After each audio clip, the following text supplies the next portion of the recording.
संजीदा तरीके से सस्टेन तरीके से इसको लेके चलना। इंडिया बहुत बड़ा मुल्क है और कई हिंदुस्तान के लोग आपके साथ सिंपथाइजर भी हैं। अरुंधति रॉय है, ममता बनर्जी है, कांग्रेस पार्टी है, कम्युनिस्ट पार्टी है, लेफ्ट पार्टीज है।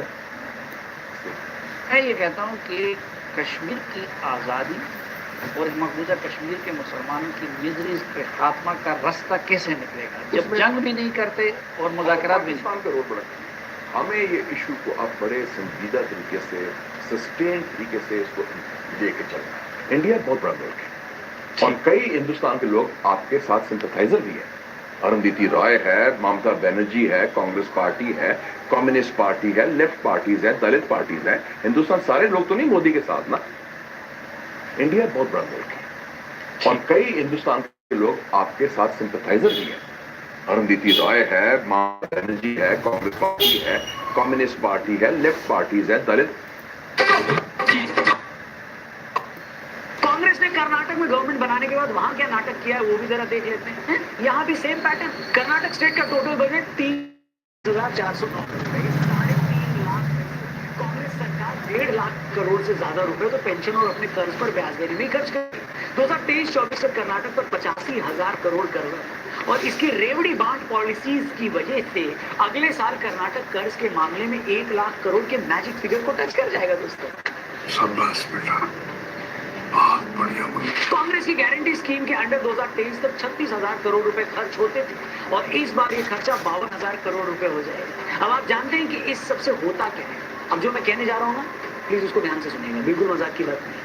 इसे आप ऐसे समझिए कि आप 50,000 रुपए महीने का कमाते हैं। इस 50,000 में से आप 25,000 रुपए तो कर्जा चुकाने और मकान की किराए में दे देते हैं। बाकी 15,000 रुपए अपने दोस्तों यारों में उड़ा देते हैं, बांट देते हैं ताकि उनके बीच भी आपके नंबर बने रहे और आखिर में आपके पास इतने पैसे भी नहीं बच पाते कि आप अपने बच्चों के एजुकेशन पर खर्च कर पाए, खुद 2 पैसा मार्केट में इन्वेस्ट कर पाए, इतना भी नहीं बचता। ठीक यही रेवड़ी सिस्टम के चलते हमारे इंफ्रास्ट्रक्चर के साथ होता है। अगर सरकार 80% पैसा तनख्वाह देने, कर्जा चुकाने और रेवड़ियां बांटने में लगा देगी तो किसी भी चीज के इंफ्रास्ट्रक्चर के लिए उसके पास पैसा। आप पंजाब की बात कर लेते हैं जहां राजा हरिश्चंद्र जी के छोटे कजिन अरविंद केजरीवाल जी की पार्टी की सरकार है। यहां भी वही हुआ। सालों के रेवड़ी वितरण कार्यक्रम ने देश के सबसे अमीर राज्य पंजाब को आज देश का सबसे कर्जे वाला स्टेट बना दिया। आम आदमी पार्टी ने यहां भी दिल्ली की मुफ्त बिजली वाला खेल खेला। सरकार में आते ही 300 यूनिट मुफ्त बिजली की पॉलिसी लागू कर दी। इससे स्टेट गवर्नमेंट पर 7,800 करोड़ का कर्जा बढ़ गया। आज हालात ये है कि पंजाब का पावरकॉम अपनी आमदनी का 54% पैसा तो सब्सिडी खर्च कर रहा है।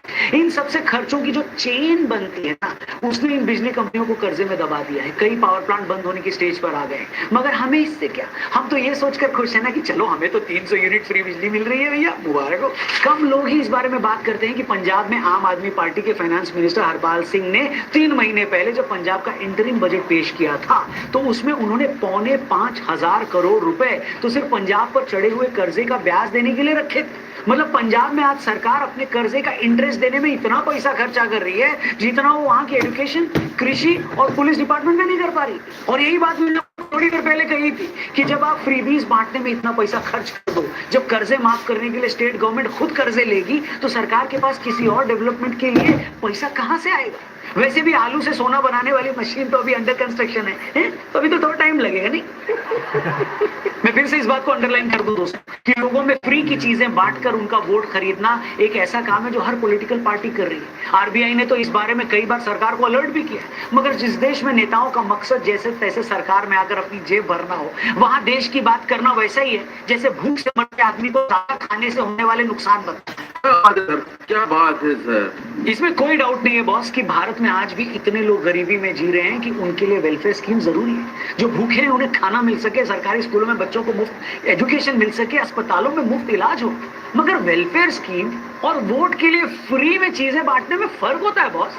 सरकार ना कई मायनों में हमारे माँ बाप की तरह होती है, इस बात को ध्यान से सुनिएगा। अगर आप बच्चे को रोज रोज जंक फूड खिलाओगे तो बच्चे को तो अच्छा लगेगा ही।